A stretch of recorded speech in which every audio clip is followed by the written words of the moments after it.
Well, I got a call from this family, and they'd had a weird break-in. Ollie, well, it doesn't make a whole lot of sense, but somebody broke in, but they just stole things out of the bathroom. I said, out of the bathroom. I said, yeah, it's. And the big thing they took was the tub. They also took some other stuff, some perfumes and colognes, and this really nice cup we used in the bathroom, just to rinse out your mouth and whatnot. I said, okay. But the bathtub. I said, yeah, it was a really cool bathtub. It was, the big thing was it was bigger and deeper than a normal bathtub. And because of that, I'm a pretty big guy, but I could really take a proper bath and feel like most of my body was in the water. But that wasn't the only thing. It also had this beautiful pattern to it. It was a white porcelain bathtub, but it had this sort of inlay pattern of like an azure blue. And then that was underneath of a clear glaze of some sort. So it was a really unique looking tub, and then it also had a really fancy faucet. But the thing is, the tub was cool, and I liked the tub. We'd gotten it not that long ago, really. We'd gotten it maybe 6 months ago from, those architectural salvage places. I said, okay. But then honestly, they did more damage to the bathroom and to the house. I think that was more expensive than just replacing the tub would have been. So, yeah, I want to find this person and make them pay for the damages. And I'd also like to know why they would steal a tub. I said, okay. Do you have any pictures of the tub by any chance? He said, yeah, actually we do, because I posted about it on Instagram when we put it in. We had it put in, I should say. Anyway, so we haven't really touched, the crime scene yet. I said, did you call the police? He said, no, not yet. We will, but we wanted to get you in here first because we know that the police are just going to give us an insurance, report and call it a day. Whereas we want you to really be able to get in here and get real evidence. I said, okay, yeah, sure. I'm glad to come and help. So I headed over there. It was in kind of an interesting little neighborhood, kind of a historic neighborhood, over by one of the parks. The house itself was pretty. It was a 2-story house plus a basement in kind of a mock Tudor style. But I could see that there was damage. There was damage around the front door. The banister going upstairs was broken in several places. The carpet was torn up in several places. And around the bathroom door, the casing was all banged up. And then, of course, looking in the bathroom, they had just kind of cut the pipes off. They had turned off the water supply pipes, which is a small mercy, I guess, and, unhooked them properly. But everything else, they just cut out of their way. The bathroom itself was trashed. All I noticed that the sink was actually broken, too. The owners hadn't noticed that. But they must have smashed the sink with the tub.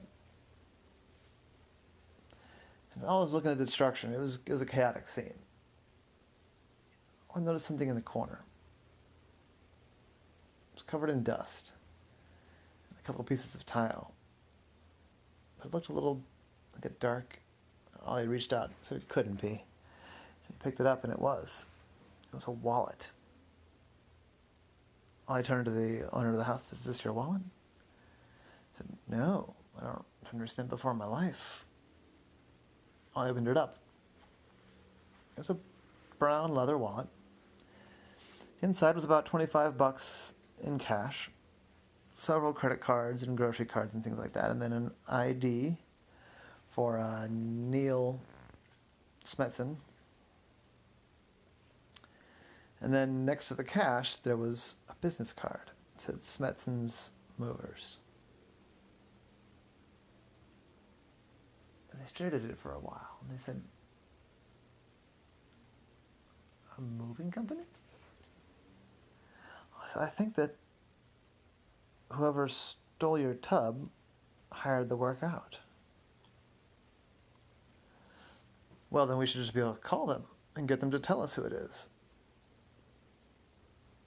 I said, "Well, we can try." So I called up the number on the business card. I put it on speakerphone.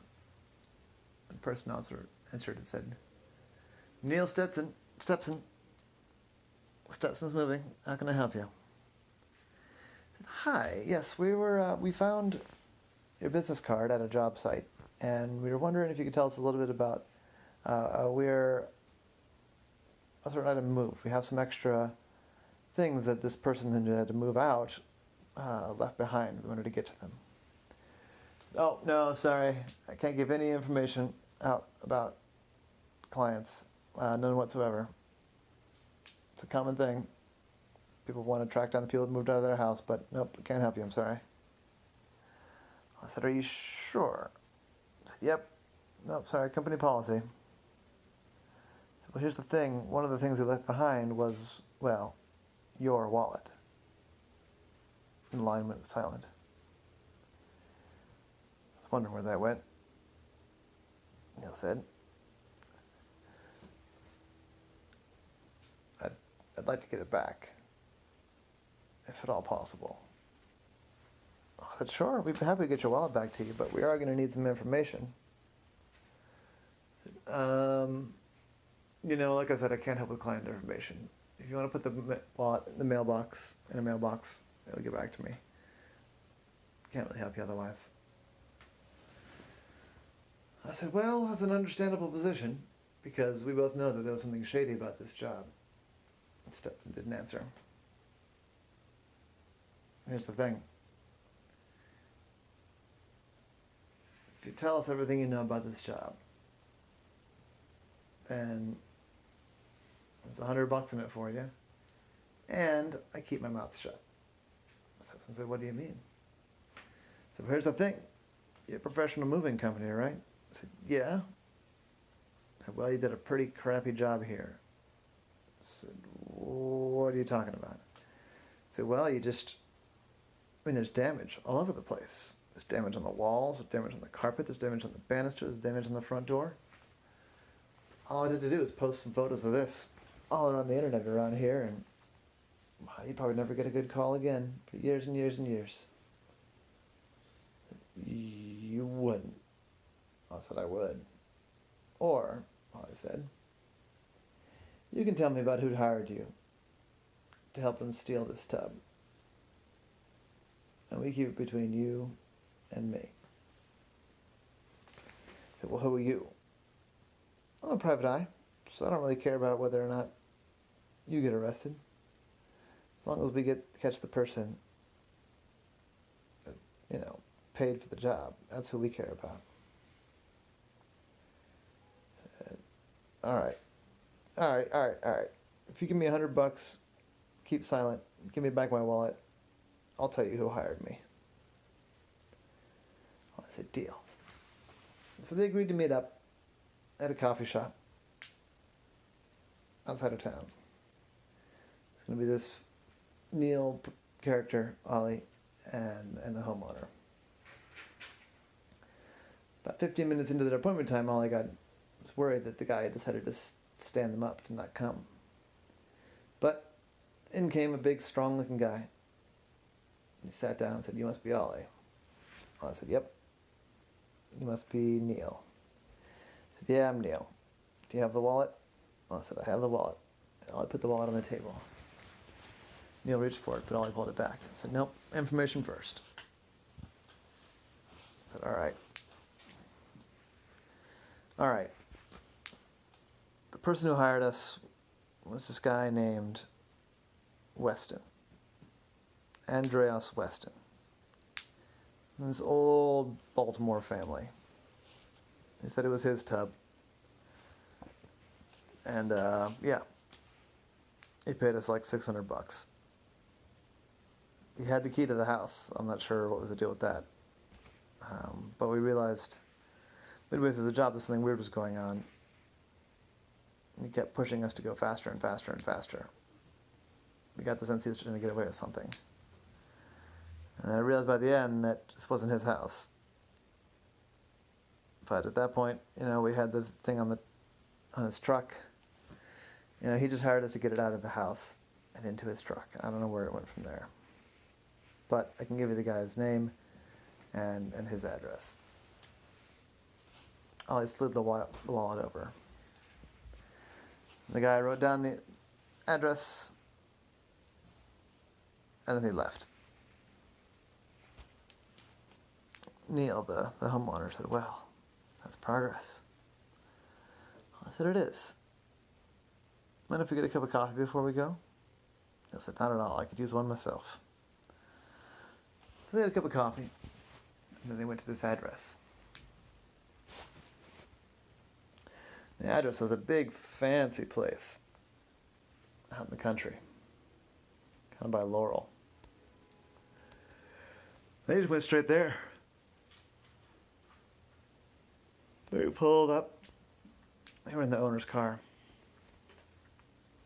Knocked on the door, and some sort of servant, like a butler, answered.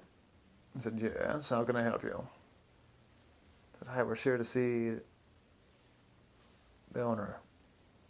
We're here to see my master, yes. We've been expecting you. Right this way." And they led Ollie and Neil into this big library. After a couple of minutes, this big grand entrance came this older guy in a red velvet smoking jacket, pajama pants, and he was drinking a coffee. He said, Gentlemen, thank you for coming. Sorry to have caused you so much trouble. Can I get you anything? A cup of coffee? A cocktail?" I said, "No, that's okay." Well, I said, "Well, I could go for a cup of coffee." "Excellent. James, could you get the gentleman a cup of coffee, please? How do you take it?" I said, "Just black is fine." I said, "Well, I imagine you hear about the tub." And I said, yeah, I'm here about the tub. I do apologize for the way that went down. That was not quite the way that I planned it. That's not quite the way that I should have handled it. And I do apologize. I said, okay, I'm still a bit confused. I said, "Well, you see, what you've bought, that tub, is a family heirloom. It's been in my family for, 3 generations. And I grew up taking baths with my brothers and sisters in it. And then as an older kid, learning to shave in it. It sounds silly, but the tub is of great personal significance to me. When I found out that our estate had been sold, and the tub in particular had gone to architectural salvage, I was very upset. I spent weeks trying to track it down. By the time I tracked it down, you had bought it." I said, "I see, but you broke into my house and stole it and messed up my house. There's lots of damage." I said, "Yes, I heard about the damage. I deputized my nephew to attend to it. And that was a mistake. My nephew is used to a rougher business than this. He's just gotten out of military service. I should have handled it myself. I should have come and offered you a fair deal for it. Now, I've stolen a tub and damaged your home." And Neil said, "Yeah, that's about the shape of it." I said, "Well, I would be happy. I'm not going to give you the tub back. I'll say that right up front. I'm keeping the tub. Nothing you can do about that. You can send the police and they won't believe you. But I will provide a different tub for you. You just go find any tub you like, have it installed by a professional, and send me a bill. I will pay it. I said, how do we know? How do we know you won't back out? I said, fair.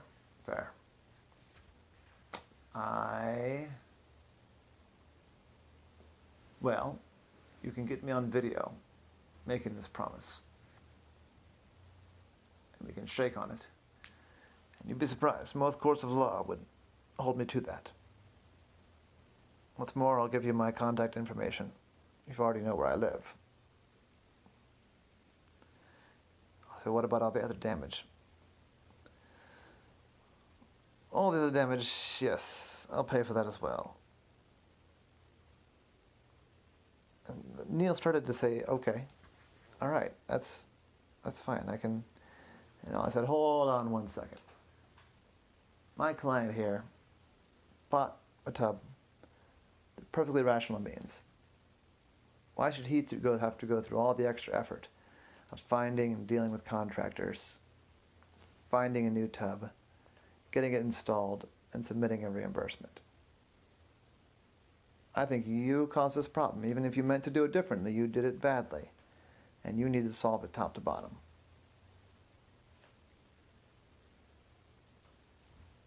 I said, well, do you agree? Neil said, well, it does seem more fair that way. I'll admit that. I said, yes, you're probably right. All right. I have your address. Give me a few days. You're right. I'll attend to it. I'll attend to it personally, too. I won't have my nephew take care of it. And I'll give my nephew a stern talking to. And if you don't hear from me in a few days, you should feel legitimate in coming back here and banging on my door until I deliver. Now, Ollie walked away fully assuming he was going to have to come back and bang on this door. But, actually, a couple days later, there was a knock on Neil, on the owner's door. Ollie's client, I mean.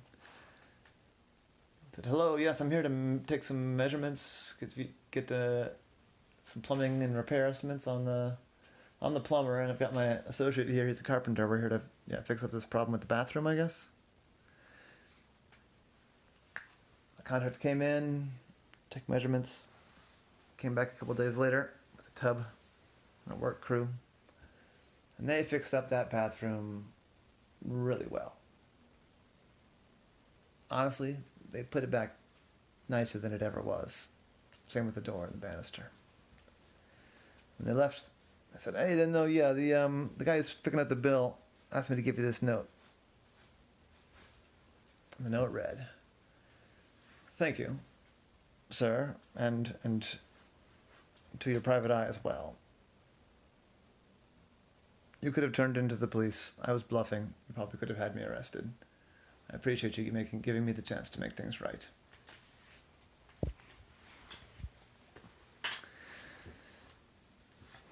And that was the case of Ollie and the missing bathtub.